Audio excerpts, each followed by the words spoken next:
নমস্কাৰ এই মুহূৰ্তত আহি পৰিছে আজিৰ দিনটোৰ কেইবাটাও গুৰুত্বপূৰ্ণ খবৰ বিগ ব্ৰেকিং নিউজ এইমাত্ৰ অৰুণোদয় আঁচনিত 2 মাহৰ 6,000 টকা সোমাই গ'ল আপুনি যদিহে লাখপতি বাইদেউ আঁচনিত 10,000 টকা লাভ কৰিছিলে আৰু আপোনালোকে গছপুলি ৰোপণ কৰিছে তেন্তে অতি শীঘ্ৰে আপোনাৰ বেংকত সোমাই যাব 25,000 টকা চৰকাৰী ঘৰৰ বাবে জিঅ' টেগিং কৰা সকলৰ বাবে আহি পৰিছে বৃহৎ সুখবৰ যিসকলে চৰকাৰী ঘৰ লাভ কৰা নাই তেওঁলোকৰ বেংক একাউণ্টত 49,500 টকা সোমাই যাব ৰেচন কাৰ্ডৰ হিতাধিকাৰীসকলৰ বাবে আহি পৰিছে ডাঙৰ খবৰ আপোনাৰ ঘৰত যদিহে ৰেচন কাৰ্ড আছে তেন্তে আপোনাৰ বাবে বৃহৎ সুখবৰ ৰেচন কাৰ্ড থাকিলে লাভ কৰিব এইসমূহ সুবিধা লগতে লাভ কৰিব নতুন আঁচনি ৰেচন কাৰ্ড থাকিলে 5 লাখ টকা পৰ্যন্ত সুবিধা লাভ কৰিবলৈ সক্ষম হ'ব লগতে আহি পৰিছে কেইবাটাও ডাঙৰ খবৰ মুখ্যমন্ত্ৰী ডক্টৰ হিমন্ত বিশ্ব শৰ্মা ডাঙৰীয়াই কেইবাটাও বৃহৎ ঘোষণা কৰিছে আটাইখিনি খবৰ জানিবৰ বাবে ভিডিঅ'টো স্কিপ নকৰাকৈ শেষলৈকে চাই থাকক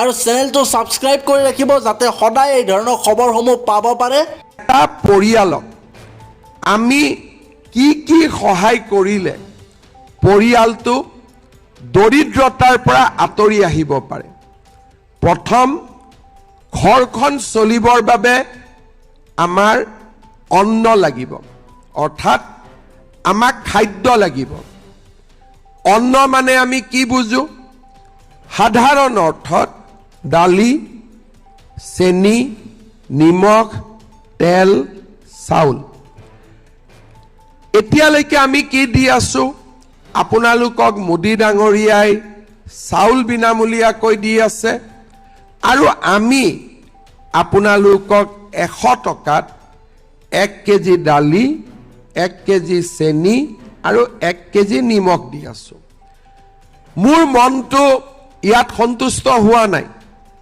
মই আৰু কিবা কৰিব খোজো সেই কাৰণে ভগৱানে আৰু বিশেষকৈ আপোনালোকে যদি মোক আশীৰ্বাদ কৰে অহাবাৰ মোৰ মনত চেষ্টা হ'ব যে আপোনালোকৰ পৰা এটকাও নোলোৱাকৈ চেনি দালি নিমখ আৰু মিঠাতেল আপোনালোকৰ হাতত তুলি দিয়া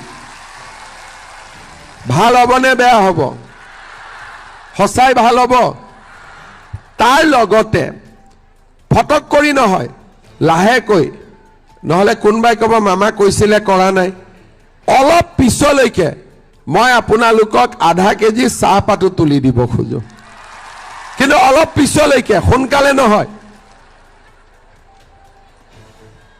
কাৰণ মই কাবাৰ ঘৰত গ'লে চাহ খাব লাগিব নহয় হয় নে নহয় ইয়াৰ পিছত দ্বিতীয় অন্ন হল কিন্তু ঘৰখনৰ মহিলাৰ হাতত যদি টকা থাকে অৰ্থনৈতিকভাৱে শক্তিশালী হৈ থাকে মহিলাগৰাকী যদি নিজৰ ভৰিৰ ওপৰত থিয় দিব পাৰে আমি হাজবেণ্ড সকলে তেতিয়া মহিলাসকলক সন্মান কৰোঁ আমাৰ ওয়াইফ সকলক আমি সন্মান কৰোঁ এতিয়া অৰুণোদয় আজি যে 9,000 টকা আপোনালোকৰ একাউণ্টত পাব একাউণ্টৰ পৰা টকাটো উলিয়াবৰ কাৰণে সকলো হাজবেণ্ডে মটৰচাইকেলৰ পিছত আমাৰ বাইদেউসকলক আজি উঠাব মই ঠিক কৈছো নে নাই সেই কাৰণে আমাৰ লক্ষ্য হ'ল অহাবাৰ অৰুণোদয় নোপোৱা মহিলাসকলকো অৰুণোদয় দিয়া 10% মহিলা এতিয়া অৰুণোদয় পোৱা নাই আমি অৰুণোদয়ৰ সংখ্যা বঢ়াব লাগিব আৰু অৰুণোদয় টকাৰ পৰিমাণো বঢ়াব লাগিব বছৰৰ মূৰে মূৰে টকাৰ পৰিমাণো বাঢ়ি যাব লাগিব ইলেকশ্যনৰ মিটিঙত মই তাৰ বিষয়ে কম যে অহাবাৰ কিমান টকা আপোনালোকে অৰুণোদয় পাব কিন্তু আগতকৈ বেছি পাব লাগিব আমাৰ মহিলা উদ্যমিতাই এইবাৰ মই যেতিয়া আশীৰ্বাদ যাত্ৰাত গ'লো বহুত মহিলাই মোক নিজৰ দোকানখন দেখুৱাইছে যে মামা আপোনাৰ 10,000 দি খুলিছো আৰু এয়া আপোনালোকে দেখিবলৈ পাইছে মুখ্যমন্ত্ৰী ডক্টৰ হিমন্ত বিশ্ব শৰ্মাই তেখেতৰ ফেচবুক যোগে বৃহৎ ঘোষণা কৰিছে 3 আগষ্ট অপেক্ষাৰ অন্ত অৰুণোদয়ৰ নতুন সংস্কৰণৰ নতুন আশাৰে মুখ্যমন্ত্ৰী হিমন্ত বিশ্ব শৰ্মা ডাঙৰীয়াই বৃহৎ ঘোষণা কৰিছে তেখেতৰ ফেচবুকত লিখিছে এইদৰে 3 আগষ্ট অসমৰ লাখ লাখ আই মাতৃ ভগ্নীৰ জীৱনত পুনৰ আহিব আশাৰ নতুন পুৱা সিদিনা আমি পুনৰ অৰুণোদয় আঁচনি আৰম্ভ কৰিম। উক্ত দিনা আমি প্ৰতিখন পঞ্চায়ততে একোখনকৈ সৰু সভাৰ জৰিয়তে নতুন চৰকাৰৰ কাৰ্যকালত এই আঁচনিৰ প্ৰথমটো কিস্তি প্ৰদান কৰিম। অৰুণোদয় নতুন সংস্কৰণে কেৱল আৰ্থিক সহায়েই নহয়, যোগ্য প্ৰতি ঘৰলৈ কঢ়িয়াই আনিব সুৰক্ষা, আত্মবিশ্বাস আৰু নতুন আশাৰ পোহৰ। মুখ্যমন্ত্ৰী হিমন্ত বিশ্ব শৰ্মা ডাঙৰীয়াই বৃহৎ ঘোষণা কৰিছে। তেখেতৰ ফেচবুকত এইদৰে শ্বেয়াৰ কৰিছে, আপোনালোকে দেখিবলৈ পাইছে।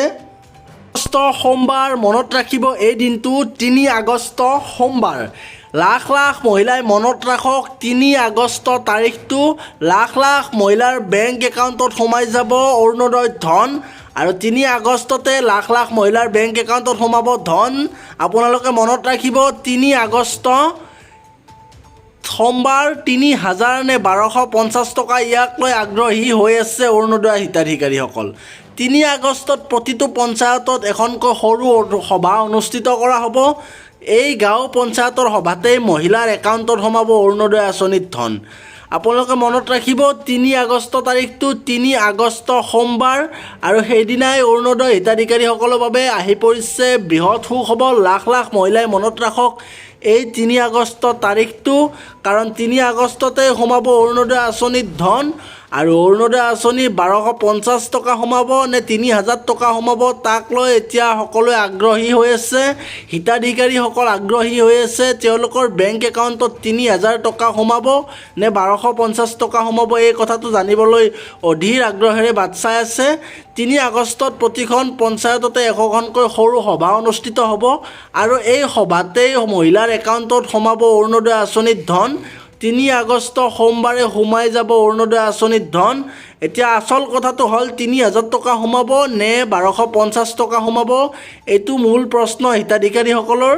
আৰু ৩ আগষ্টত প্ৰতিখন পঞ্চায়ততে এখনকৈ সৰু সভা অনুষ্ঠিত হ'ব আৰু সেই সভাতেই বিতৰণ কৰা হ'ব অৰুণোদয় আঁচনিৰ ধন। চৰকাৰী আঁচনিৰ নামত ধন সংগ্ৰহ কৰিলে সাৰি নাযাব। এতিয়াৰে পৰা কোনোবাই যদিহে চৰকাৰী আঁচনিৰ নামত ধন সংগ্ৰহ কৰে তেন্তে সাৰি নাযাব। অভিযোগৰ বাবে বিধায়কে মুকলি কৰিলে হোৱাটছএপ নম্বৰ। এতিয়া বিধায়কে হোৱাটছএপ নম্বৰ মুকলি কৰিছে। চৰকাৰী আঁচনিৰ নামত কোনোবাই যদিহে ধন সংগ্ৰহ কৰে আৰু বিধায়কৰ নামতো যদিহে কোনোবাই ধন সংগ্ৰহ কৰে তেন্তে চক্ৰ বিষয়ৰ বিৰুদ্ধে কঠোৰ পদক্ষেপৰ নিৰ্দেশ।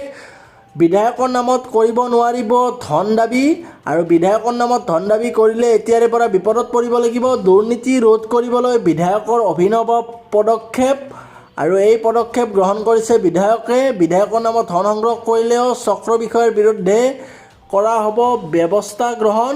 এতিয়াৰে পৰা প্ৰমাণসহ পোনপটীয়াকৈ কৰিব পাৰিব অনিয়মৰ অভিযোগ। ৰাইজৰ সুবিধাৰ্থে মুকলি কৰা হ'ল হোৱাটছএপ নম্বৰ।